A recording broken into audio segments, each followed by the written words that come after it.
Thus do I ever make my fool my purse. For I mine own gain knowledge should profane, if I would time expend with such a snipe, but for my sport and profit.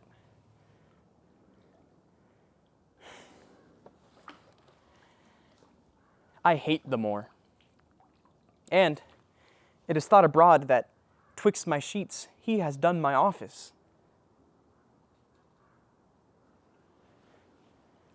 I know not if it be true. But I, for mere suspicion in that kind, will do as if for surety. He holds me well. The better shall my purpose work on him.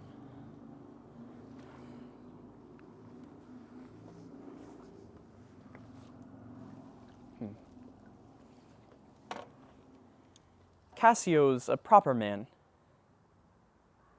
Let me see now. To get his place, and to plume up my will in double knavery. How? How? Let's see.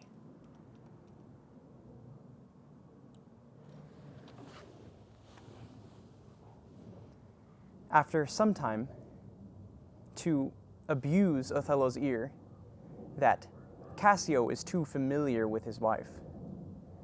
He hath a person and a smooth disposed to be suspected, framed to make women false. The Moor is of a free and open nature that thinks men as honest that but seem to be so, and will as tenderly be led by the nose as asses are. I have it. It is engendered. Hell and night must bring this monstrous birth to the world's light.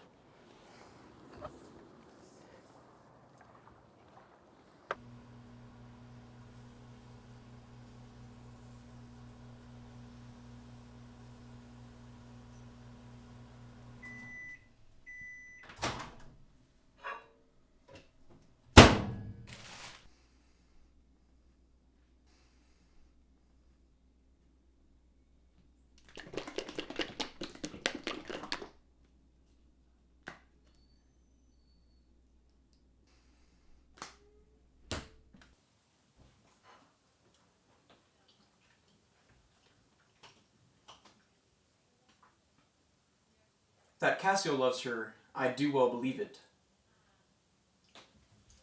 That she loves him, 'tis apt and of great credit. The Moor, howbeit that I endure him not, is of a constant loving nature, and I dare think he'll prove to Desdemona a most dear husband. Now, I do love her too. Not out of absolute lust, though peradventure I stand accountant for as great a sin, but partly led to diet my revenge. For that I do suspect the lusty Moor hath leaped into my seat, the thought whereof doth like a poisonous mineral gnaw my inwards. And nothing can or shall content my soul till I'm even with him, wife for wife.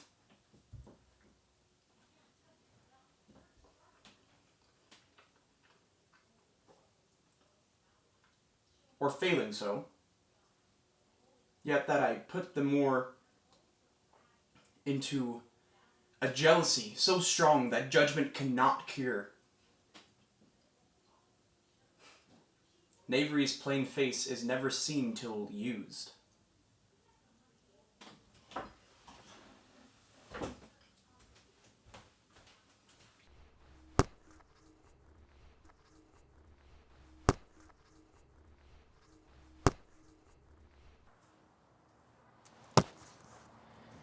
And what's he then that says, I play the villain?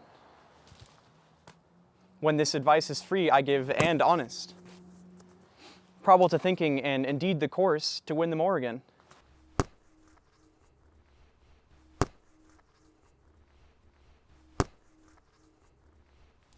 For 'tis most easy the inclining Desdemona to subdue in any honest suit. She's framed as fruitful as the free elements, and for her to win the Moor. were to renounce his baptism, all seals and symbols of redeemed sin. His soul is so enfettered to her love that she may make, unmake, do what she list, even as her appetite may play the god with his weak function. How am I then a villain to counsel Cassio to this parallel course, directly to his good? Divinity of hell.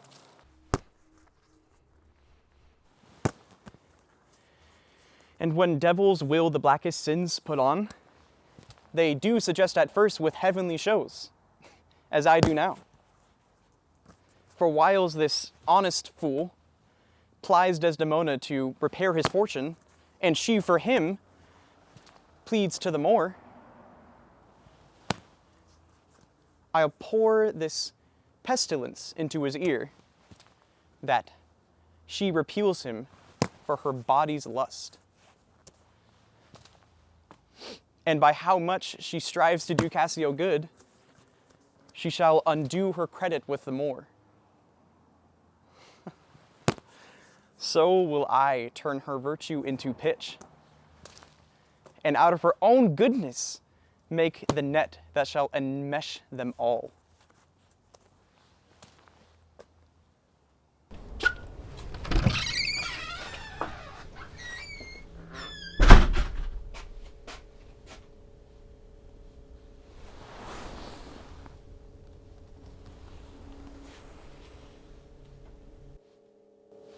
I will, in Cassio's lodging, lose this napkin, and let him find it. Trifles light as air are to the jealous confirmation strong, as proofs of holy writ. This may do something. The Moor already changes with my poison.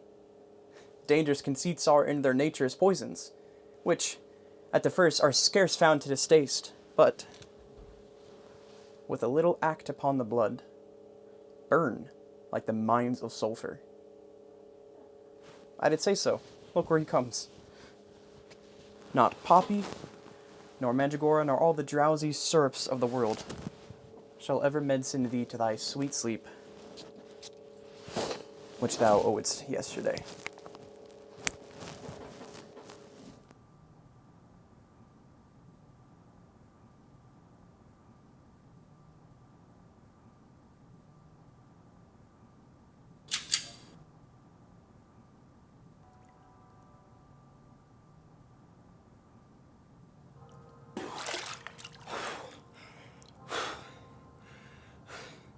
I've rubbed this young quat almost to the sense, and he grows angry.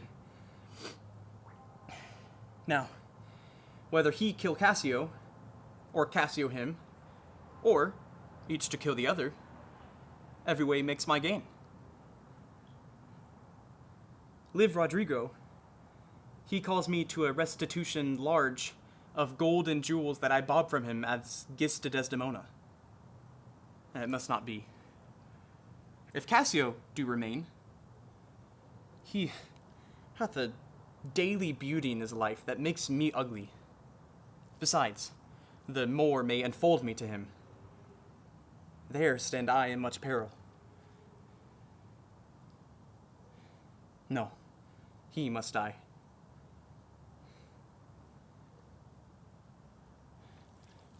But so, here he comes.